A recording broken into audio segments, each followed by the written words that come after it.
I think we can start right now. Hello, everyone, and good evening, good afternoon, or good morning, wherever you're joining us from. Welcome to this online conference sponsored by Compilatio AI Plagiarism and Detection Software, which is entitled The AI Paradox in Higher Education: How to Reap the Benefits While Maintaining Academic Integrity. If you have any issues, by the way, hearing us or seeing our slides, please inform us via the chat. So my name is Ralp GAERLAN, your host for today. I'm the business developer for Asia Pacific at Compilatio, and I'm joined together today with my colleague Mohammed from the marketing team, who will moderate the chat with me. First, let me say we are absolutely delighted to have you here today as we discuss one of the most pressing and timely topics in education, which is AI in higher education, of course. For those of you who do not know who Compilatio is, we are Europe's leading AI and plagiarism detection solution, and we have been in the market of academic integrity for 20 years now. We are a French company, and we proudly work with more than 1,000 institutions worldwide in around 40 countries. We just entered Asia last year, for your information, but like our experience in Latin America, where 4 years before we were also not existing, now we are actually the second there in higher education institutions. We are confident that we can also do the same for Asia. So our goal is to support educators in promoting culture of academic integrity through positive and educational approach. And of course, through our plagiarism and AI detection tool. So yes, we are a strong, reliable, and more sustainable alternative to other tools such as Turnitin, which you might already know. Okay? Before we dive in to our session, here are just a few things to note for a smoother session, of course. Please be informed that all your microphones are muted by default, but don't worry, you can share your thoughts and feedback through the chat tab or even questions, where all of your inputs and questions are visible to everyone. Or if you prefer to speak during the Q&A sessions after every presentation, just inform us so we can give you access to your microphones. There is also a dedicated tab for you to write down questions at any time. The questions written here, by the way, are not visible to others, only to the speakers and to the compilation team. So we will collect these questions and let our speakers respond to them during the Q&A session after. Also, you have the notes tab. Feel free to take personal notes. You'll find that tab as well. And regarding the recording, you will receive them a couple of days after our session, while your participation certificates, I saw that there's already a question about it, will be sent to your emails just right after this session. You will also find some resources and guides on the Hands Out tab about AI tools, which you can download anytime and even share to your colleagues.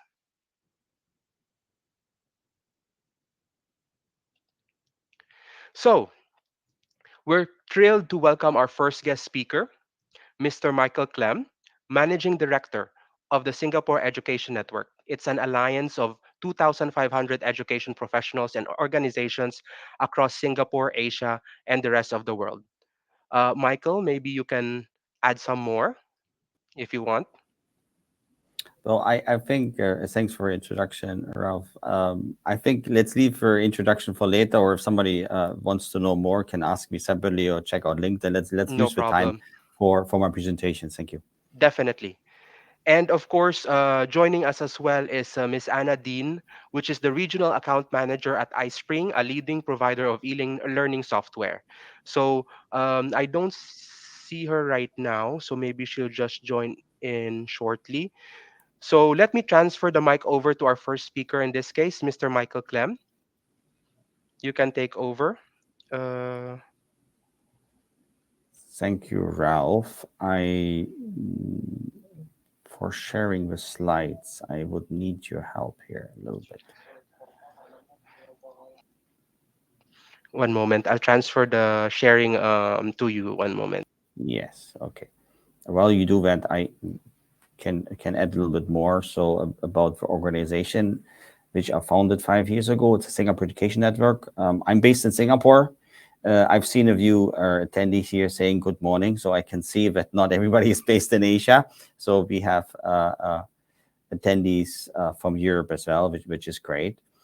Um, I set up 5 years ago after quite a number of years working in the higher education industry or for two different universities and training providers in Asia. I set up this organization to bring together, to bridge the education as a sector. And we work with university, of schools, and with technology providers as well. Training, teacher training, educator training is key part. Also bringing delegations of educators to Singapore, which is a hub here in Asia. For generally education as well as for technology adoption, and that should be the topic here today. Michael, you should have a share button at the bottom of your screen now to be able to share your presentation. So you normally have mic on, cam on, and then share. I'm afraid I don't have.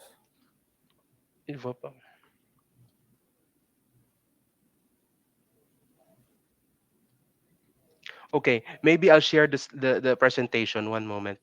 If you can do that, I can just give Yes, you a sign definitely. Let when me to do change that the for slide. you. Sorry about that. Okay, no worries. Um, okay. And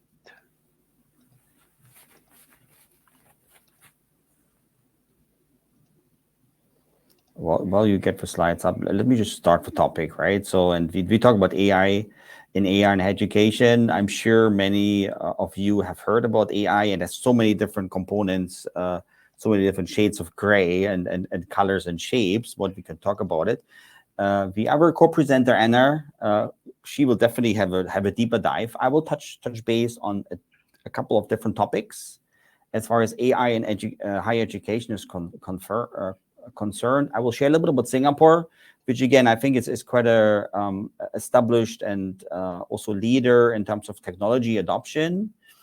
Not saying it's not happening in other countries, but I think from a policy, from a government perspective, I think we recognized here the benefits of AI as well as the disadvantages for quite a long time. So having policies in place is a key component. I'll share a little bit about in Singapore how this is happening here, as well as I will share a little bit more insights about digital literacy. Right, so the best products, the best solutions, in many cases, is of no use if we do not have capabilities for competence of educators as well as of students to use that and to use that ethically as well as appropriately. At the end of the day, any change in education, and education in that case is a special sector, any change in education has long-term implications, right? So the ethical use, the appropriate use, that learning outcomes will be improved. That's absolute necessity. And but not least, I share a little about EdTech certifications. We face, here we are, right? We face, I faced many questions regarding how we can measure the impact. Okay, so let me start again. Great to be here. Thanks, Ralph. Thanks, Compilatio, for inviting me here to share my insights, and glad to see also Anna, who will speak after me. It's really great to be here, and I have at the end my contact details if you want to reach out to me. Okay, I shared this already briefly. This is a pretty established organization, Singapore Education Network, with membership across the education sector, largely in Southeast Asia. We put Asia and beyond because we got interested parties and members and partners across the world, but Southeast Asia is our playground. And we have three main purposes, three main objectives. We are a knowledge app with events, with reports, we have a jobs board, etc. But we also an education community in person as well as virtually, but a lot of in person, which I believe is still very, very important in the education space. We organize teacher training sessions. We organize networking sessions for educators, etc., largely in Southeast Asia. So you're based here. Check out our website if you want to be involved. Happy to chat with you. And last but not least, training partner. Professional development has been, is, and will be a key component of promoting, upgrading, improving education, and technology is one of those areas which has changed so far, and as well, it's really hard to keep up, right? So hopefully, I can add a little bit of more insights here, how you can stay abreast, stay up to date, and also what you can do to get involved in different communities as far as professional development and skills upgrading is concerned.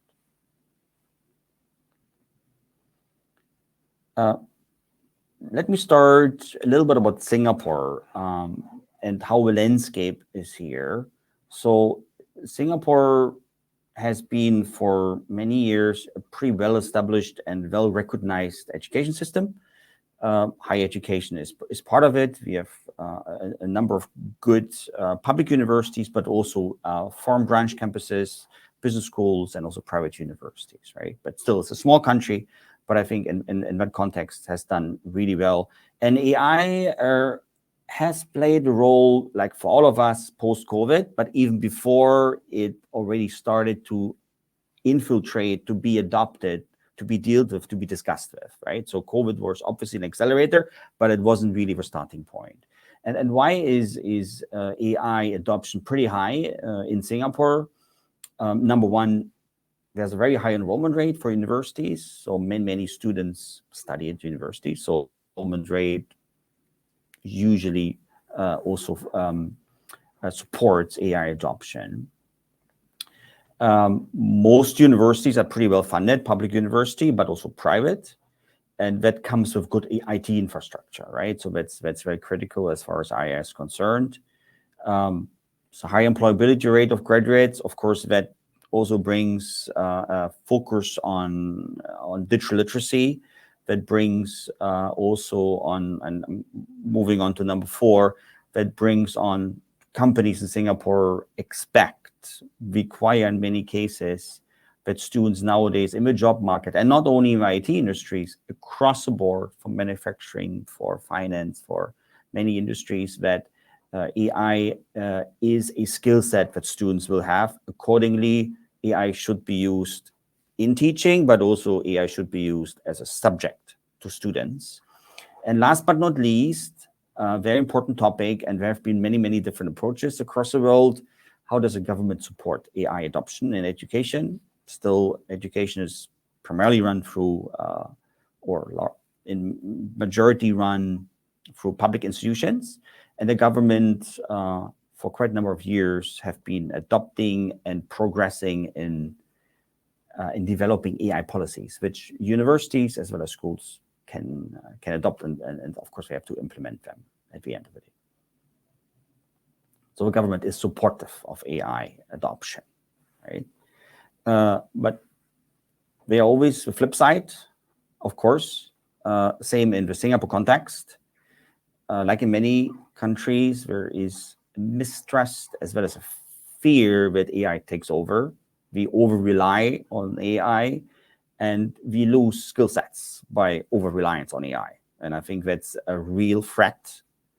That's not a misperception. I'm fully agreeable that this is something we need to deal with. Second point, what is an obstacle or bottleneck in terms of AI adoption is public universities or public institutions generally are a bit slower in adopting things as far as technology and AI is concerned. Despite good IT infrastructure, higher education in the public space often heavily focus on research and academic focus. That in most cases can be a reason why things get slower adopted. Also, most public universities are very large. So as soon as you make a major change, the whole structure gets shaken. So that has to take a considerable approach. Number three, I think that's a very common reason among many institutions across the world, that AI literacy among lecturers can be quite low. Um, Same as for administration and even for students, right? Even I would say that most students who are currently attending universities are digital natives, as we call them, so very, very much aware about all kinds of digital tools. But we're talking about AI for learning, AI to improve learning, right? So that's a little different perspective here. So lack of AI literacy is some of those reasons. And last but not least, which may be very specific to Singapore, Singapore doesn't really have a lot of well-established AI tech companies or technology companies which use AI. Many companies from abroad having their headquarter or offices here, but we don't have a lot of local companies which are well established. So these are all reasons which has hindered maybe a faster AI adoption as far as universities are concerned. So what do the leaders, essentially the decision makers in universities say, right? So that's not a specific Singapore-centric feedback here, but I think it kind of displays an interesting insight on globally how university leaders see the view of AI in higher education. And you see at the bottom, there are different countries. While Singapore is generally very positive in adopting it, other countries it's less encouraged or emphatic about adoption.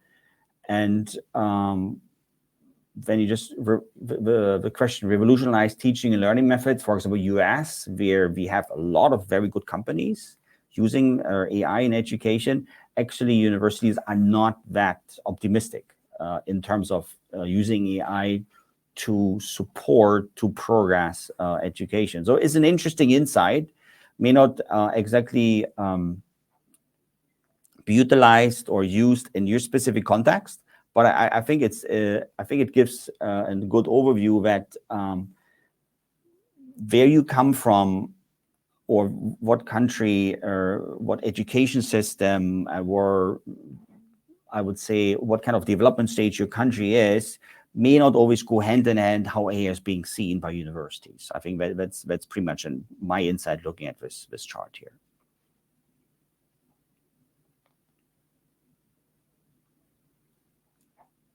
AI literacy for educators. And this is what I briefly mentioned in my introduction, refers to professional development. The first about the competence and capability of lecturers, teachers, tutors, so anybody who essentially stands in front of our students to use AI. And I would say the last 2-3 years, obviously, there has been a huge uptake and adoption.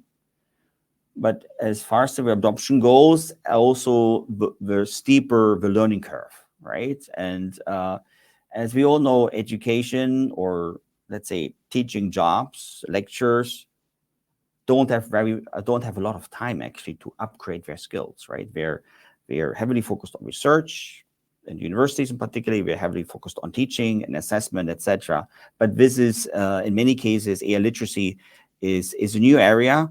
So what I've seen, and we work with universities, what we always advise, give your lecturers, give your teachers, and your admin personal time to learn.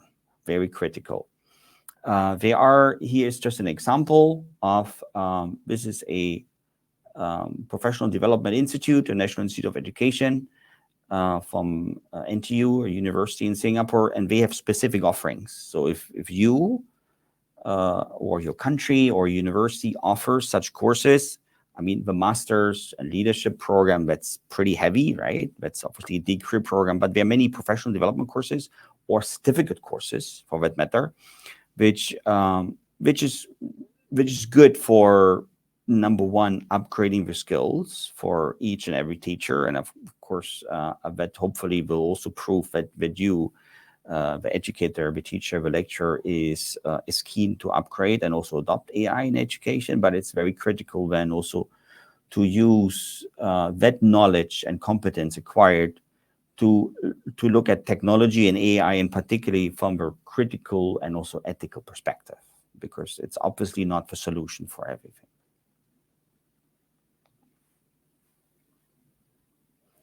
There are many different ways to learn AI literacy, in particular. Uh, we work primarily in Southeast Asia. We have set up, but there are also many other teacher communities. Many focus on professional development. Some are virtual, some are in person, some are regional, some are country or city specific. So from our experience, it's a very, very useful way to connect with other like-minded colleagues, to share different concerns, to have peer-to-peer learning, which is still one of the most effective learning methods. And then there are other leaders in professional development and teachers, particularly in digital literacy. And I give you one example, Dr. Matt Kabak. He's from the US, but he shares these interesting visuals, which simplifies certain areas in terms of tools, in terms of learning areas, how AI can be adopted. And I think it gives an easy introduction. And then if somebody wants to learn more, then you can go and attend a webinar like this one, or you can attend a specific certificate. So these two visuals are just two examples, which I think could be a good starting point if you're unaware about a certain topic, if you're unaware about let's say, how can AI be used for curriculum development, or for creating interesting videos, or for running assessment in maths, things like this, which can be very subject specific. But again, I would strongly recommend, if you're really interested in moving forward in this area, to join such community.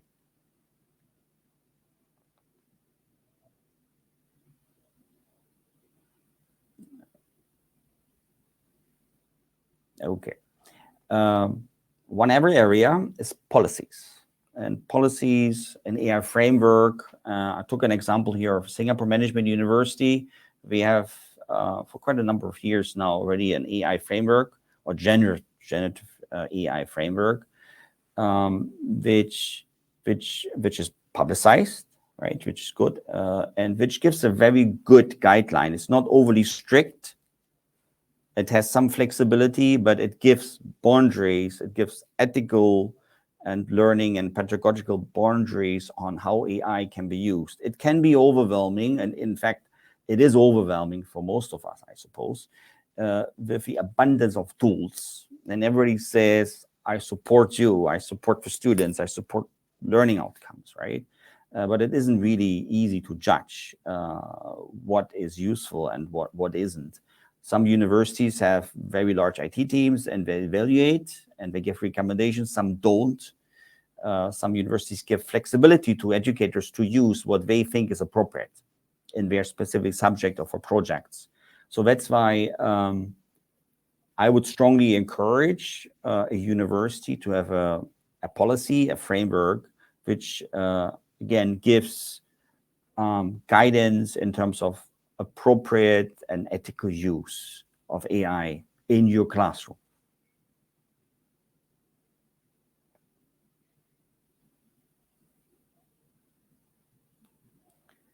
These just essentially some of our critical uses here, or critical news from Singapore again. So on one side, it's being made public by a ministry that the universities have to allow AI tools for assignments, because there have been very different approaches across the world. But it's also looking at the critical side, that the university as a core institution, as a core organization in many people's lives, particularly in the growing period as a teenager or in your early 20s, that it uses AI or generative AI in a way which supports personality development, um, but but also how it can support the learning outcome.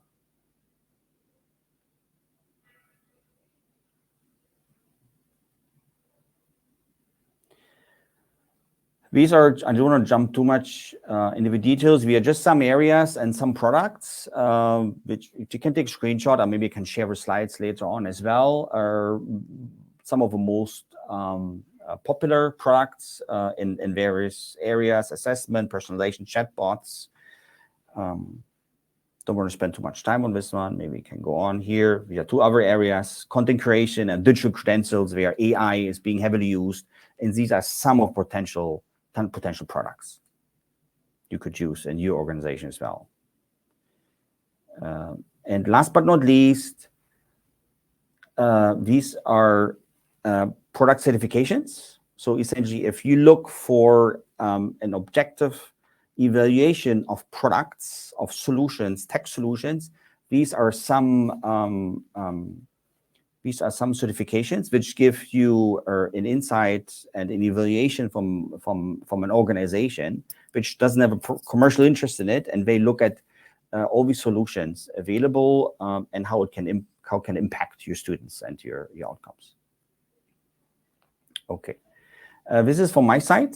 If you want to approach me, maybe you can show the last slide. Yeah, if you're interested to get in touch, here's my email address. I will still stick around, and I'm happy to hand over to Anna now. Thank you. Thank you very much for your insights and for sharing those tools over, Michael. Again, thank you very much to everyone who participated. So, if you have any questions, please share them now.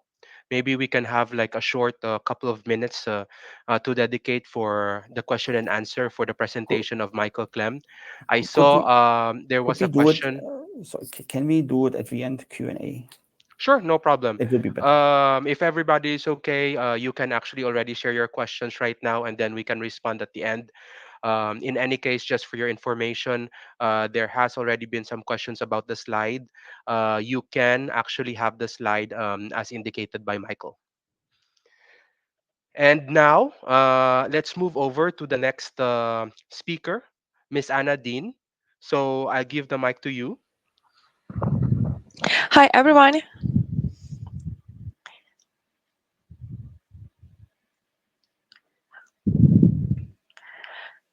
Do you have the share screen button, Anna? Not yet. Oh, sorry. Let me end that on my side. How about now? Can you share your presentation?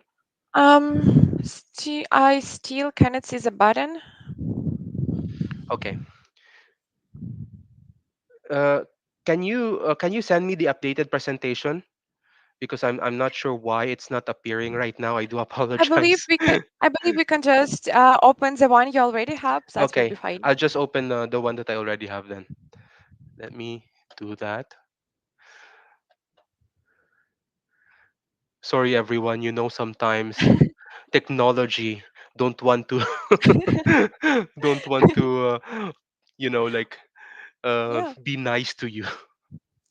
Yeah, while we're waiting for presentation to be opened, let me start and briefly introduce myself. So my name is Anna, and I'm super happy to be here with you guys.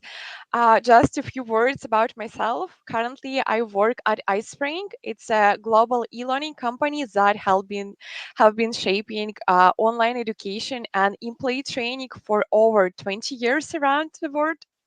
And for the past 4 years, I have been working closely with universities, colleges, and government institutions across the Asia, including Singapore, Philippines, Malaysia, and other countries, to support the shift to digital learning. And most of my work focus on improving the learning experience and helping organization make education more engaging, accessible, and efficient.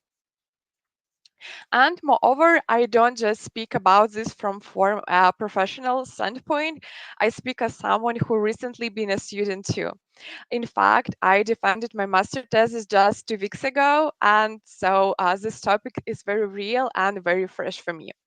So so I'm here from both sides of experience, and through both lenses, as an educational professional and as a master student, I have seen how quickly things are changing and how big of a role of technology and AI is starting to play. Which bring us to today's topic. We are gathered here not just to talk about technology, but about transformation, specifically how artificial intelligence is reshaping the fabric of higher education, not only in Pacific Asia, but around the whole world.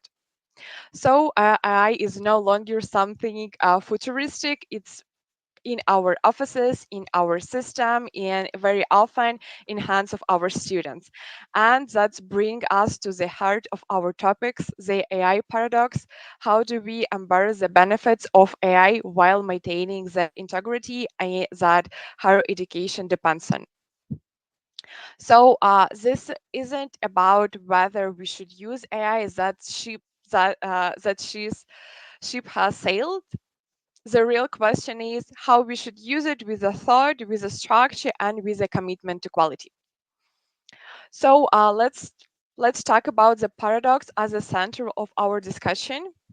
So the projected growth of AI in higher education across Pacific Asia reinforces this urgency. Institutions are investing heavily in these tools, in infrastructure, in AI-powered platforms. The numbers don't lie. Um, it's projected to grow like exponentially in 2030, and understandably so. AI can make a lot. It can save us hours by automating repeatedly tasks, grading, drafting, lesson planning, course scheduling, even some administrative like admin work. But it can also personalize learning at scale, adapt resources to individual students' need, and make learning more inclusive and efficient. AI also enables real-time feedback. Imagine an international student struggling with academic in English, and AI assistant can provide immediate grammar correction, vocabulary suggestion while they're writing, enhancing their confidence and skills. Still, the paradox persists. The more we automate, the more we risk losing what makes education meaningful: originality, critical thinking, and academic honesty.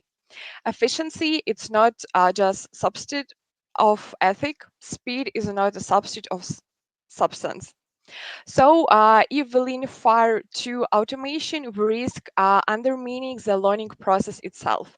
We risk letting students off the hook before they fully develop essential academic and cognitive skills. We risk relying on the system that can always explain how or why they aimed at the conclusion, and we risk shifting the educational roles from mentor to monitor. So, what happens to mentorship when feedbacks is outsourced to machines? What happens to intellectual growth when essay are ghostwritten by algorithm? So the challenge is how do we embrace the power of AI without sacrificing the humanity of learning? How do we empower educations and educators and students rather than just outsource their thinking? And the answer lies in balance, using AI not to replace our expertise but to amplify it.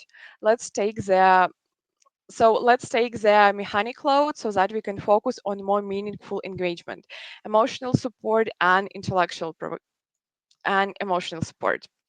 So I believe we can move to the next slide here. So it brings us to our next question, quality. Quality is something which is not negotiable here. It's anything matter more than ever. Let's be clear, AI not an expert in the room. You are. Your insight, your experience, your critical eye. AI is just a tool, a very capable one, but just a tool nonetheless. Use it to save your time, to organize your thinking, to structure materials, but never hand over the full control. For example, you can ask AI to draft a quiz question, create, for example, reading list, outline lecture, but then you apply your lens. Check the difficulty, reward the tone, adjust the context. That's where your value lies. Let's say you are teaching a business ethic course. AI might help you to generate some debating prompts, but you will need to ensure those prompts are align with your students' background, with your institutional culture, and with your current studies. So context is always matter. You can also use AI to generate alternative version of different case studies, varying the data to support different like different cases, but unless you review and edit each version, students might be misled. Not because of bad intent, but because of shallow synthesis. And let's talk about prompting. One of the most powerful skills today, we can still be on the previous slide. Thanks. So, one of the most powerful skills in today AI landscape is learning to give a good prompts. Be specific, be structured, and clear. The better your input, the better your output. Think about AI as a junior colleague, helpful but need the supervision. And use detailed prompt instead of just write me an email to my students. Try something more specific, like draft a 200-word email explaining the changes in assignment deadline in a warm and respectful tone for the second year students for my communication course, something like that. So this way you can ensure that your prompts, they clear, they are target to your audience and to the purpose, and it becomes exercise.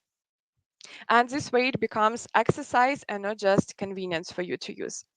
And of course, the most important one, fact check everything. AI can create a text that doesn't exist. It can provide you with a strong answer, but it can be completely wrong. So you're the one who is checking it. So fact checking doesn't just preserve academic like misunderstanding, it models good habits for students. You can even say, I use AI to draft this, for example, assignment, but I made several changes. This way you can show that even experts just like you I use AI tools and they do it like critically. So here is the formula. I can help you scale your effort, but only you can ensure these efforts are grounded in the truth and relevance. So I believe now we can move to the second slide. Thanks. So let's expand our conversation, and I want to say that AI isn't just about content creation, because we have heard about AI being used for draft lesson plan or summarize the reading, but the ecosystem is much larger than that. The entire categories of tools designed to solve very specific challenges of that educators just like you face daily, and many of those tools are beyond more convenience. They can enhance academics integrity, reduce academic burnout, and just support you along the way. Let's start with a few examples. For example, you can use plagiarism and AI detection tools like Compilatio, Magister, and Magister Plus, and they are not only used to catch like copy paste jobs anymore. They designed to analyze tags and to find out what part of the text was written by, for example, ChatGPT. And those tools, they used a pretty advanced model. They changed that the flow of the text has changed or grammar become different and so on. And this way you can not just, punch your students for using AI tools. You can identify why they were using it and help them to do it like meaningfully. For example, we can think about a scenario. We have a student who submitted a flawless essay, but it sounds nothing like the previous work, right? And instead of immediately confronting them like, hey, you wrote your work through like ChatGPT or other AI tools, you can use any of AI plagiarism tools to identify it, to flag the potential issues, allowing you to have more informed and evidence-based conversation with them. That's not just useful, but it's also empowering. It lets you respond with fairness, not just suspicious. Also, there's tools that also allow students to check their work so that before they uploading their own assignment, they can check it, and that gives them more opportunity to have a clear picture of what will be going on side of the teacher as well. So basically, to sum up, these tools save your time, yes, but more importantly, they also uphold your reader. They allow educators to keep standards high resource even when resources are stretched thin. But there is a warning label, not all tools are created equally. So many free tools, free platforms, they use AI not to actually help you, not to help educators, but just to collect some click and collect your personal data. So think about it twice when you think about getting a new tool. Maybe it even worse to double check with your security team, to talk with your colleagues to see what tools are allowed to use and what are not. Okay, next slide, please. Okay, so now let's shift our lens from educators, from professors to students. Students in nowadays are incredibly fast adopters. They pick new tools in a days, not weeks, and increasingly I becoming they just go to shortcut. Whether it's to summarize reading, preparing a presentation, or brainstorming a project ideas, AI tools are just a few short in a few clicks from them. And for many students, using AI tools isn't cheating, but shortcuts can easily become a substitutes, and that's where problems begin. If students lean heavily on AI without developing the ability to analyze question, analyze them, we risk producing graduates who are equ- technically like ready, but intellectually untested. So what we can do? So first of all, we really encourage you to be proactive here. You can set up a clear guidelines, what acceptable for your course, and instead of just saying no AI, you can explain the reasoning behind it. Is AI allowing for example, brainstorming, but not the writing itself? Maybe it can be used for grammar correction, but not for the main ideas. Spell it out, include examples of acceptable AI use in your syllabus, and discuss it with the students starting from the day one. Also, you can co-create AI policies with students. Ask them, what do you think is fair for you? Where should be our limits be? Involve them in the process, increasing ownership and reducing increasing ownership. Second, build AI literacy into your curriculum. Help your students to understand how these tools work, what they can do well, where they can fail. Introduce them to the concept like prompt engineering, bias is training data, and the risk of misinformation. Let them explore those tools under supervision, not in a secret. Also, as an idea, you can even run a live classroom activity, give students a task to complete using AI tool, and then ask them to critique their result. Ask the questions like, what did um, what did it get right? What was missing? How would you improve it? This helps them to see mistakes that I do and something they can do even better. And third, use real cases, real examples. You can compare, for example, a AI-generated paragraph with a student writing one and ask students to identify signs of human insight and of algorithm construction. This shapes the ability to see the good text, to see the quality, and foster academic integrity. And fourth, the last but not least here, you can also You can also use tools that helps, as I mentioned before, you can also use tools that helps you to identify uh, essays, work, projects that was done using AI tools. Of course, we can do so, but our biggest job is to grow people who can use AI, thinking about it like wisely. So we just want students to feel supported, that we understand the value, to make sure that they understand the value of learning and who is the relevance in the and and so sorry so here we just want to grow students who feel supported, first of all, who understand the value of learning, who sees who sees the relevance of the learning in their work, and those people, they are far less likely to cheat. They will use AI only to support their learning but not to replace it. And finally, model the behavior you see. So when you see AI, say so. When you revise it, output, explain why. Demonstrate like thoughtful use and show students that AI is not a magic answer, it's a machine. It's a collaborator, but it must be used wisely. So let's just help students here with all of those new technologies. So moving to the next slide. Now, when we explored why and what of the AI in higher education, let's move to, I believe, takeaways. So 1 second.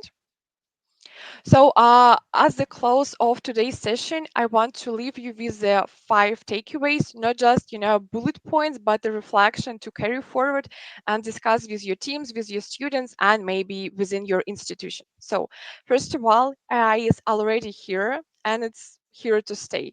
We are no longer debating whether AI belongs in education. It's already here. It's already in search engineers, learning platforms, students' workflow, in institution planning tools. The question is no longer if, but how. How we will shape its use to reflect our values, our standards, our goals in education. Instead of revising the tide, we have opportunity to guide it. We can build bridges between innovation and tradition, between what we are always done well and what new tools can help us do even better.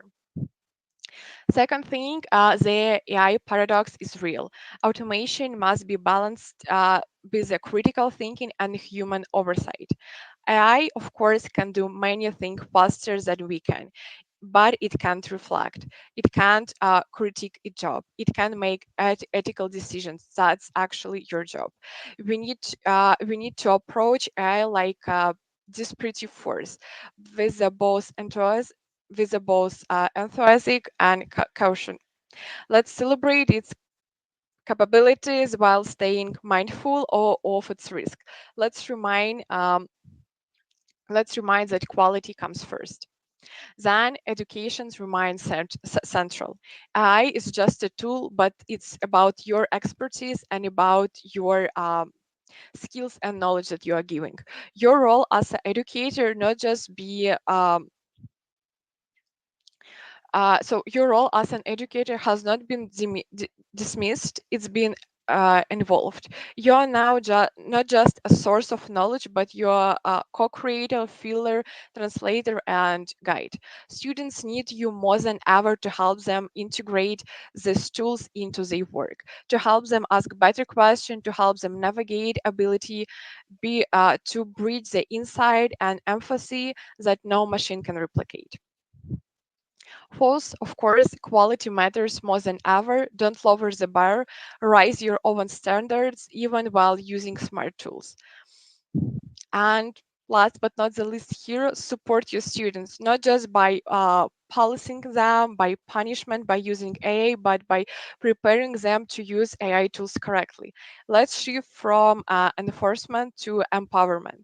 Instead of catching students with the fact that they used AI, let's equip them with the AI tools that they can use in a proper way. Teach them how to ask the right question. Is this like help me, is this actually helping me to learn? Am I thinking by myself about this task? Is this my work or someone else? And if we embed like integrity in the culture, not just the rules. We will foster independent thinkers who can thrive in a tech-driven world. And if you take one thing from the day to day, let it be the future with education isn't AI versus human, it's AI with a human. I believe it was all from my end for today. We can move to the next slide. So if you have any questions, I will be happy to answer.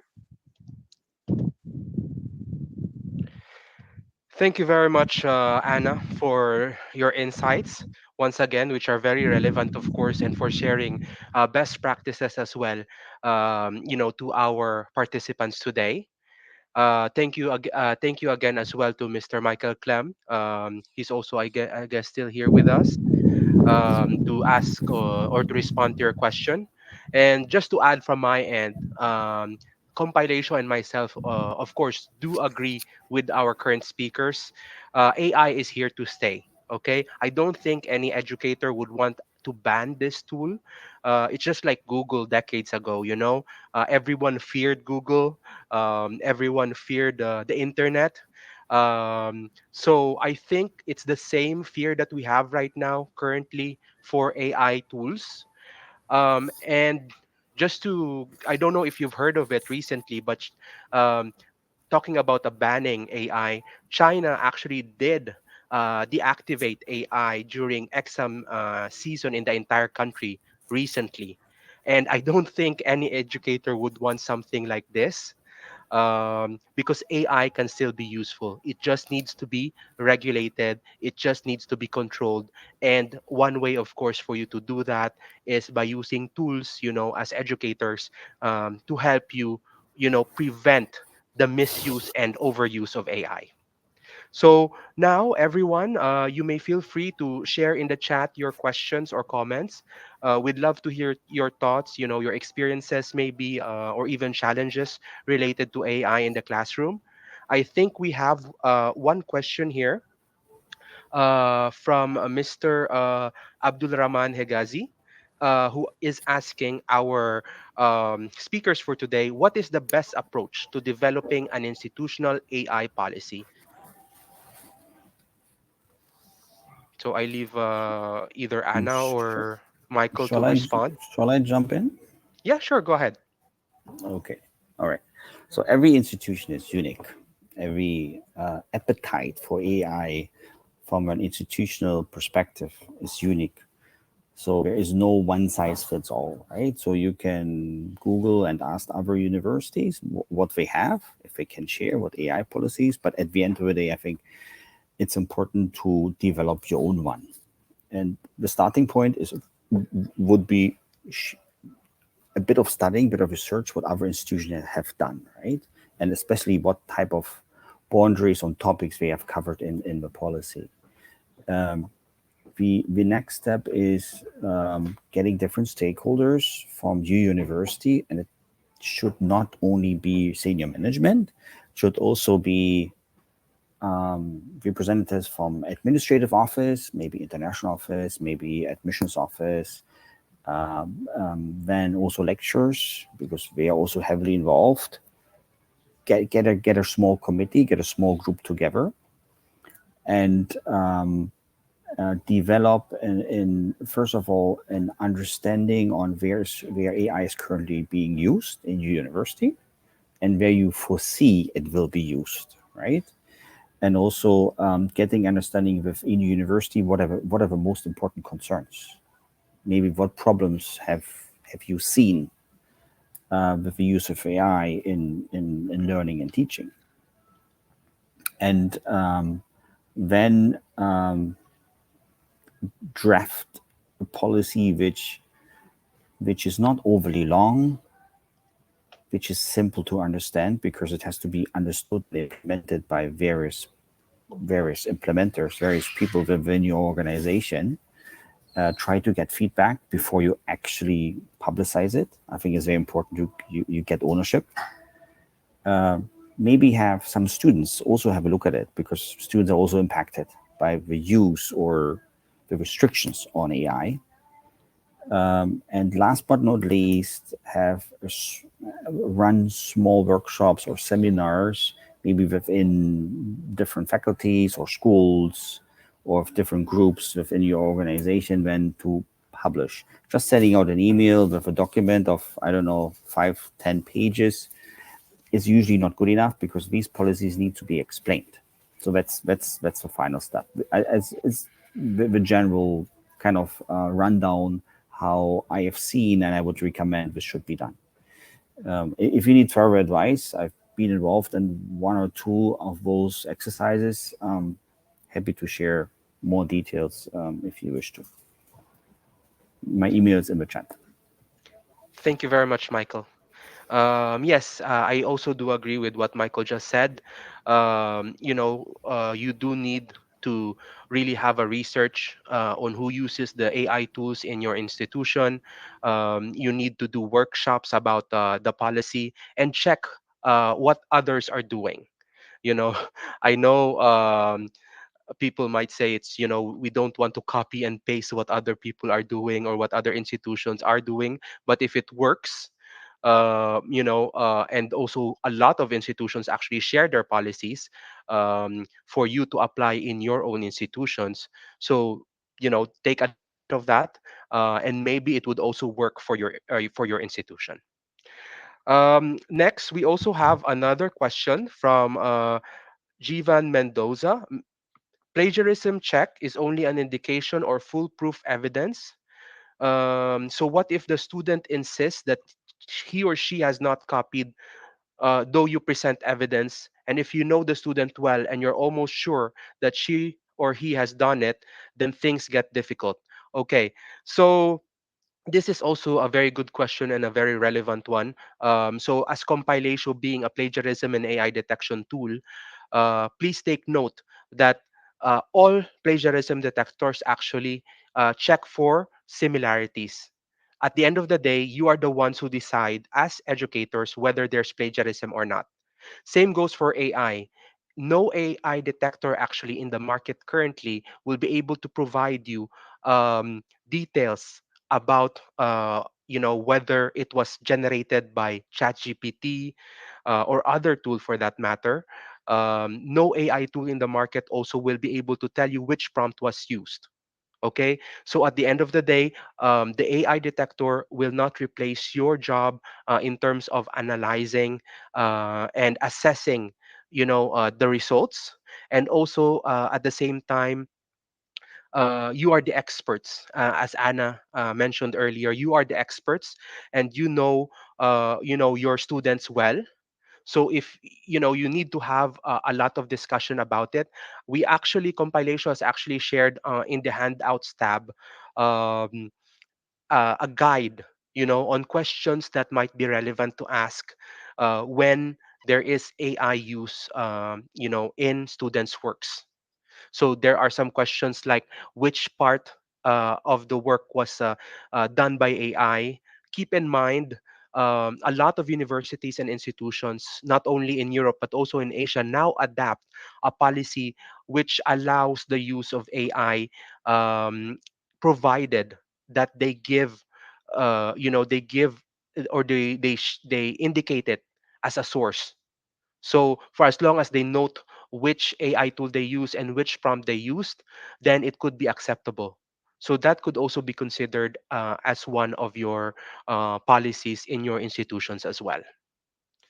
Anna or Michael, if you would like to add, please don't hesitate. Yeah, I really want to comment on that since I'm just graduated from a master, was a student like 2 weeks ago. We used kind of similar policy at our university right now. There's no kind of official policy developed yet, but currently we as a students, even for our master thesis, we were allowed to use AI, but at the beginning of each master thesis, we have something like AI disclaimer, and you should describe which tools did you use and which exactly prompts were used and for what part of use. And then second was a comment, did you achieve your goal with AI tool or not? And then for those students who said like, yes, I used several tools in my like work, there was additional questionnaire from the study office to get more like something like a short interview to get more feedback on that, which tools were used, why students didn't did like it manually, and so on. I believe it's something that university do right now, so that let's say for the next year they can have a more clear policy already published for new students. Great. Excellent. Thank you very much for that insight, Anna. I think we have time for one more question. Um, so, what are the ethical implications should consider when ensuring data privacy of learners? Okay, I think this one is good.